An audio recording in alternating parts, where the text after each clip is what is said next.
Hello ladies and gentlemen, and welcome back to the second part of my Salem new player tutorial.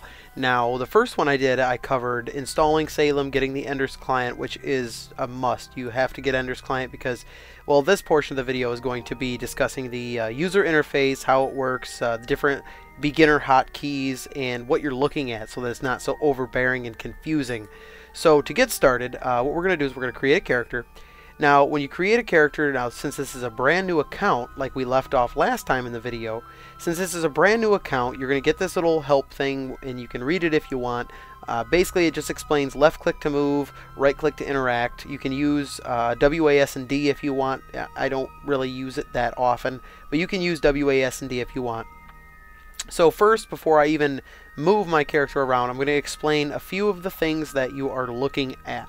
First of all, this top bar right here, this is the bread and butter to your character. This is all your stats, your humors, as they like to call it, the 4 cardinal humors. You have phlegm, which is this black bar right here, and it's at 5. Everything starts at 5.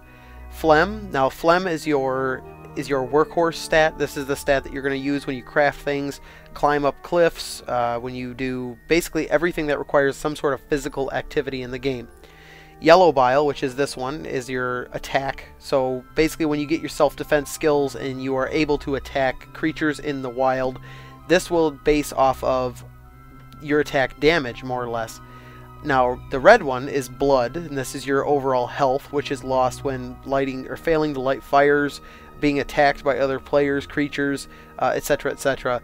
And then the green one is your black bile, which is your study power, more or less, is how I like to explain it. So that's really it for the humors. I'm not going to go into explaining a whole lot. I have a lot of videos, or a couple of videos I should say, that explain how the humors work and how to, raise them and stuff like that. What we're going to move on to next is we're actually going to talk about these 4 boxes right here. Now, being that I don't have anything on this character, I have really nothing to put there, but these first 2 boxes, these are going to be for your crafting tools. So once you get to a point in the game where you can actually craft an axe, a fishing pole, a sword, so on and so forth, you will actually be able to put those things in these 2 slots. This third one is going to be for your purse. So once you get some silver going and you buy a purse to keep on your character to keep all this coin in, this is where that is going to go. The 4th box is once you get a backpack, which will increase the inventory on your character. This is where the backpack is going to go. Now this is an Ender's Client mod right here. This is not in the typical default client, which is another reason why Ender's Client is a must, because you can have quick access to your backpack, quick access to your purse, and you can basically change your tools on the fly without having to open up any other screens. So it's really nice there. What we're going to move on to next is we're going to talk about these little hotkey bars here, and these things are really nice, and I'll show you a couple of things. First of all, the way these things work is this little button right here, this locks it, so I cannot move it. You can't accidentally drag and drop things, so on and so forth. This one right here, this will change if it's vertical or horizontal, so that's kind of nice. Now how this works, and I'll explain this in just a bit, so bear with me here. If I just go to like emotes, just stand there, I can drag this emote, put it right on number 1, and now I have a hotkey for the number 1 button. So if I hit number 1, which won't really do anything because I'm already just standing there, it will actually activate this emote or whatever you have equipped to this bar. So I'm going to go ahead and take that off because I don't need that. Now what you can do, now if I flip it this way so it's a little easier to see, I'm going to see if I can put anything else onto this bar. I can put can I put the timer? No. I'm trying to find, see if okay, here we go. So I got destroy, we'll put travel. This is all stuff I'm going to explain momentarily, so don't worry about what I'm doing here. Now this is, I've put lift, travel, toggle tracking, and destroy I have put on my hotbar. Now if you hit Alt and the number keys, so 1, 2, 3, 4, 5, well this is actually 4, but 5 is 4, and then 6 would be 5. These are all different bars that you can actually have a set of moves equipped to. So if I go back down to 0, you'll see that travel, lift is right there again, but if I hit Alt 2, it goes to the second bar, or the first bar according to the number over here. The other way you can do this is you can actually click these plus and minus buttons right to the side there, and that will also change it as well. So it makes it really nice. The way I usually play is I have my crafting bars and I have my combat bars. So, you know, if you go to engage an animal, you just hit Alt 1 or Alt 2 real quick, and you will go right to your combat stats. So that's what's really nice about the bars. Gives you some, you know, versatility of customization on your, you know, user interface. What we're going to move on to next is we're going to move on to this little, what they call the StarCraft window down here in the bottom. Now, I'm just going to run through this real quick so that I can get to show you something, and I will explain this as I go so that you guys know what I'm doing. Now, being that this is a brand new character, I have to get, you know, it says right here, speak to the man in the brown hat. It's not that guy, it's not that guy, and it's not that guy behind the gate. It's this guy that's saying right click on me. So we're going to right click on him. And we get another little toolbox here that basically says, you know, you can walk using WASD, mouse wheel controls the camera, drag to rotate and scroll to zoom in and out, etc., etc. Now, this is where you can actually pick female or male. So I'm going to be a guy, whatever. And now it tells me, learn the skill childish things. So I guess, to be completely fair, I'm going to skip the explanation on the StarCraft menu just for the moment, and I'm going to explain something a little bit more important, which is the main menu. Now, if this little gear right here, you'll see menu, you can actually pop this up and down. And what this is this is your menu for everything in the game. This is the town, which you obviously aren't in a town, so that's grayed out. So if you see that grayed out immediately, you know what you're looking at. Buddy list. So if you click on that, this is your buddy list, so you can add people to your, you know, to your list, and you can see when they're online and offline. Inventory, which is right there. Now you have equipment, which is whatever equipment you have on your character. And studying, which I will cover in just a minute. And we have options. Now the options menu is, you know, I covered quite a bit of it in the last video, but, you know, just give you a quick run through. Always show humors as numbers is going to turn on the, you know, numbers on and off. So you can see how much, you know, phlegm or black bile you have left. Store minimap, this basically just stores the minimap in a folder in your Salem file on your computer. So if you want to compile a map of your own, you can actually store this right there. Now, study protection. This is one I want to spend a second talking about because this is a little advanced. So this might seem a little overbearing, but really, honestly, in my honest opinion, as soon as you start the game, make sure this is on. The reason for this is because when you come across things in the wilderness, like singing old logs, aged driftwood, things like that, when you right-click to study it, to actually start learning your skills, you're going to get two options: split or study. Split is in the spot that study usually is. So if you're real quick and you right-click and go to hit study, instead of studying it, you're going to split it, which can get kind of irritating if you are really looking for something, you finally find it and then split it on accident, or, you know, screw it up. So that's definitely a big one that you need, in my opinion, to have on you at all times.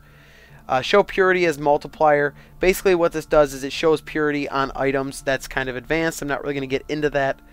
Now, radar icons. What this is, I covered this as well, but radar icons, basically when you're out in the wilderness, you'll either see these little red dots here as, you know, these are players, but you'll see them like, you'll see objects and items of interest in the wild. You'll see them as squares, dots, you know, shapes or whatever. And if you turn on radar icons, it will actually show the picture of what you're looking for. So some people like it, some people don't. Me personally, I'm used to just having the dots and blips and shapes, so I don't use that. Blink radar objects is kind of annoying in my opinion, because it would be really cool if your character didn't blink as well. And what this does is anything that's on the ground that the map is detecting, it makes it blink so that you can see it a little bit easier if you can't see what you're looking for.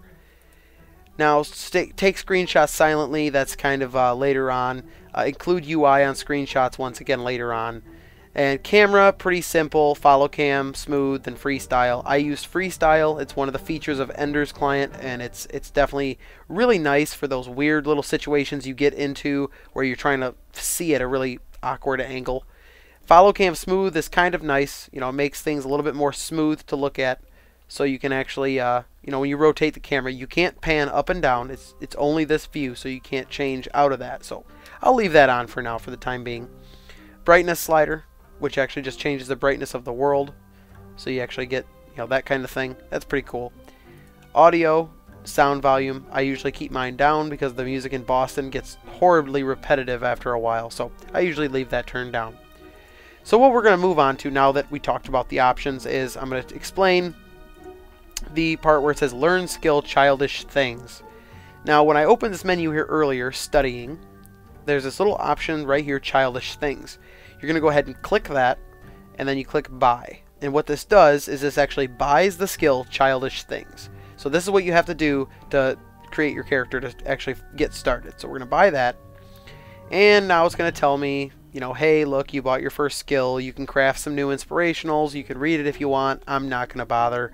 It's going to take me a little bit too long to go ahead and read through all that, so we'll leave that for now.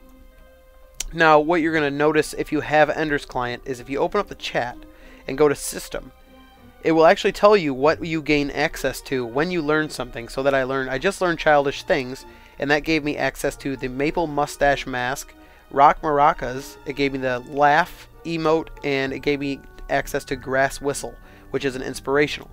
So you can actually see as you progress your character, you'll be able to actually pay attention to what skills you're learning and what it's unlocking and what new things you can craft, so you're not beating your head off the wall trying to figure it out. So now that we've covered that, now we can craft some stuff. Now I'm going to explain this little StarCraft menu over here because I need the option to explain it. First thing you got is you have Adventure. In Adventure, you're going to click that and you have a bunch of different options. Once you unlock more skills, this menu will fill out rather nicely.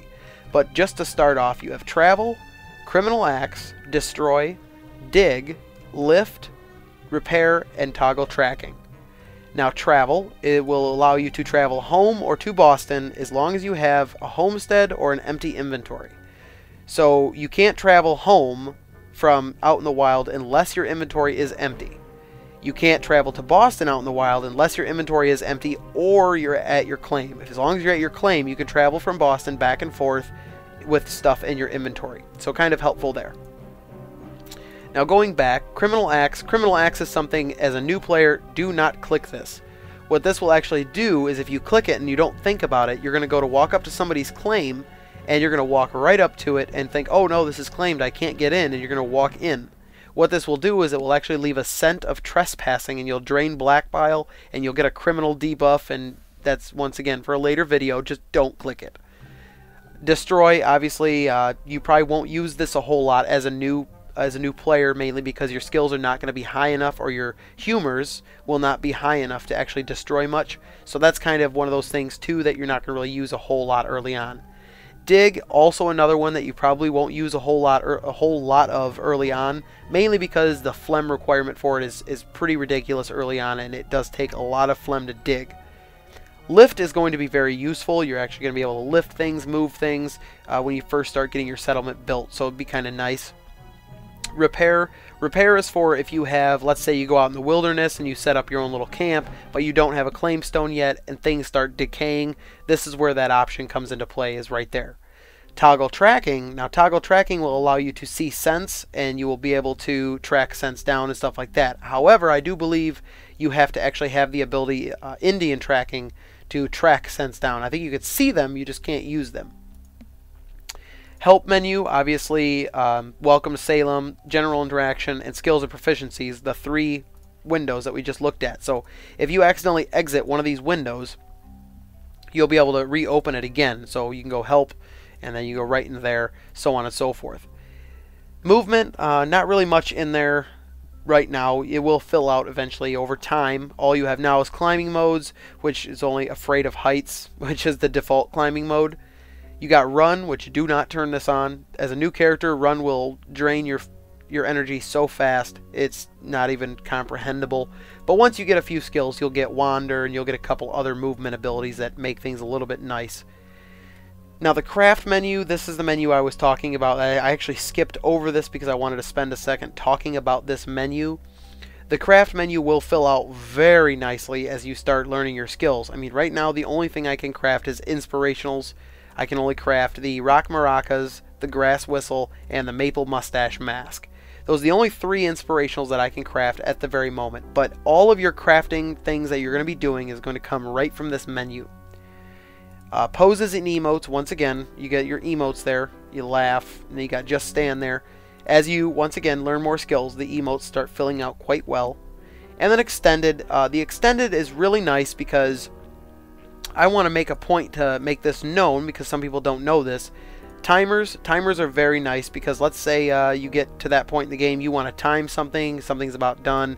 You just add a timer, hit how many hours, minutes, seconds that you want to do, and then you hit add, name it, and you can start a timer for whatever you want. The other thing that's really important for a new player, and I really stress this as a new player in Salem, is utilize this feature. You go extended, wiki. Click this. This window is resizable. You can actually resize the window to whatever size you want. I keep mine rather large.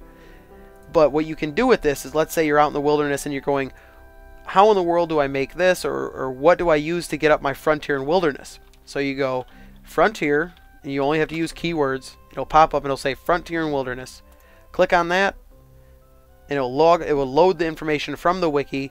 And right here, I mean, you look down this whole list of things. You got wood choppings, give you 50 points. Rock maracas give you 200 points. Devil's wort gives you 200 points, etc., etc. The list goes all the way up to cricket team, which gives you 2,700 points of frontier and wilderness. So very, very, very useful for a new player, especially if you're having a hard time remembering what you used, what you got, so on and so forth. So it makes your life a lot less hassle in the long run.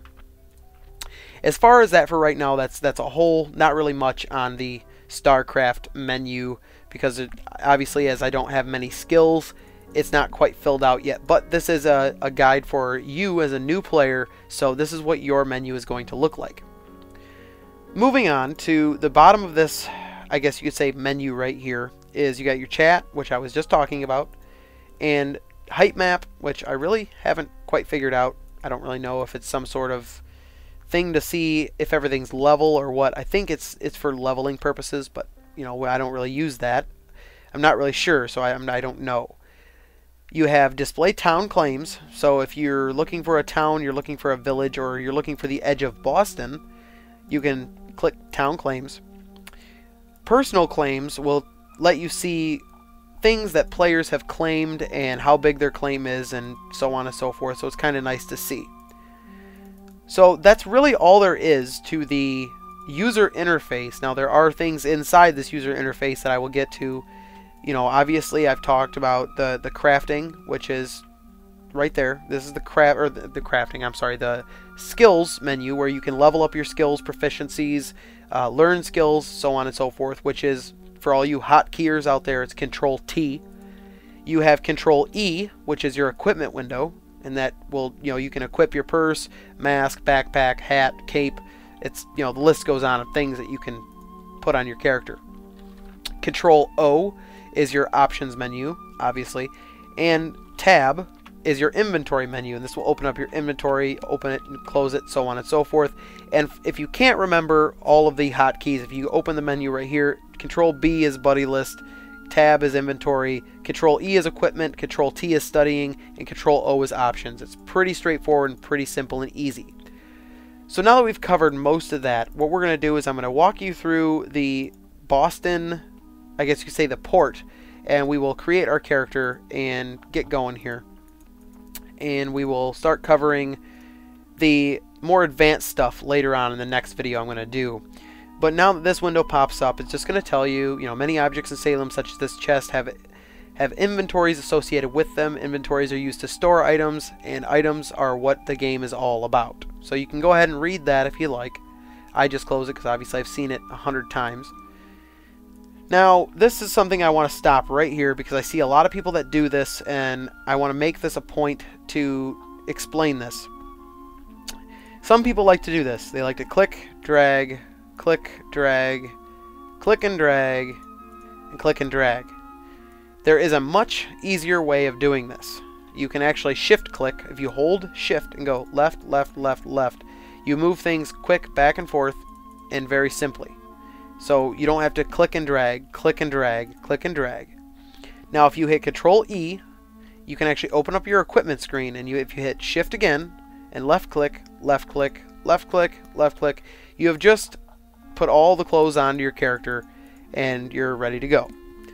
Now, one of the other things that is very useful as far as shift and control and all that kind of thing is dropping things. If you actually hold control, I'm not going to because I don't want to drop my clothes, but if you hold control and you click on something, it will actually drop it. So that makes things a little bit more useful. I'll just make my guy, black hair. This is the bucket for changing the hair color and facial hair color of your character, obviously. I'm going to take my hat off so I can change my hairstyle. And I will make it something simple and easy. Nothing. Oh, this is the beard. I'm sorry, I said that wrong. Something simple. Yeah, that looks all right. I'll go with that. This is the guy that changes your hairstyle. And if I can get the right angle here, we'll go with. Let's see. Yeah, that one looks all right. So we're going to go to the captain on the boat. And if you have been paying attention to following along, it says right here, give the captain your name. So this is kind of your tutorial of what to do. So we're going to give the captain my name, which right-clicking on something else. Okay. And you know what? Just for the purpose of this, we'll just, we'll name it Igor Tutorial so that I know and can organize my characters properly. Now that you've created your character, you're going to right-click on the boat.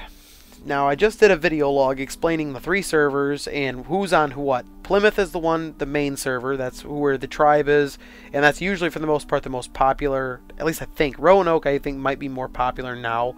But Roanoke is the one down here. This is the one controlled by the Russians. This one's controlled by the MM tribe. And Jamestown is kind of up in the air at the moment. Last I heard, it was controlled by Darwath, but I'm not 100% sure. So we're just going to go to Plymouth. And now it's going to tell you, all colonies have each capital town, or each have a capital town, which usually also lends its name to the colony itself, so on and so forth. And this is where it explains the traveling thing and porting back and forth. So now you are in town. You've kind of seen how the user interface works. Hopefully that helped you maybe clear some things up. And what I was going to show you now that I'm in town is if you click this Display Town Claims button, the whole ground turns red. The reason for that is that you're standing on a town claim of Boston. If you turn it off, it goes away. So basically this tells you when you walk to the edge of Boston, you will actually be able to see where the edge of Boston is. So if you don't want to walk outside of the town claim, turn that on and you will be able to avoid that. Last thing on the list that I'm going to, or last 2 things that I'm going to explain is the map. The map in Ender's Client is resizable. I mean, I could take this map and I can make it the entire width of my screen if I wanted to and move it around. Really helpful, and obviously as you can see, it saves more of the map here. See, you're looking at it going, well, that's only one little tiny square. Why would I want to make it that big? Well, eventually as you travel, and let's say if I head straight north, it's going to save all of the map tiles all the way north, and I'll be able to actually scroll back down into Boston. It doesn't do this if you walk into a house or if you have to reload. It will reset. So try not to do that if you are trying to keep track of your mini-map. Last thing on the list, and I saved this for last for good reason, is the gluttony button. This is the button for using gluttony and how it works. As you eat a bunch of food, your bars go up and you get more points and all these skills, so on and so forth. I have a video for that as well, so go check that out if that's what you're wondering. Aside from that, that's pretty much all there is to the user interface. There's really it's not too hard to learn, not too hard to master. In the next couple of videos, I'm going to actually do, getting survival skills and so on and so forth, and explaining the hotkeys, different hotkeys you can use, what Control, Shift, Alt, all those kind of things do. And I'm also going to be doing a video specifically on hotkeys in general, so that it's going to cover everything from digging to the leveling tool, so on and so forth. And then obviously with the next one I'm going to do is going to be crafting a few inspirationals, getting out of Boston, and what to do, what to look out for. So that way you guys can get a new player guide from the beginning of the game, now that it's kind of changed and so on and so forth. So I appreciate you guys paying attention to this rant, and hopefully if you're a new player it kind of helped you out. Maybe I taught you a trick or two that you didn't know. Always a pleasure to do that. So once again, if you haven't followed me on Facebook, hit me up on Facebook and follow me, or like me on Facebook. Follow me on Twitter. If you have any questions, I'm always open to receiving, you know, messages on YouTube, messages on Facebook, so on and so forth. So I'm always open for questions. You know, leave a comment in the box down below if you have any other questions or anything like that. So thanks a lot for watching, guys. I appreciate it, and I'll see you in the next video.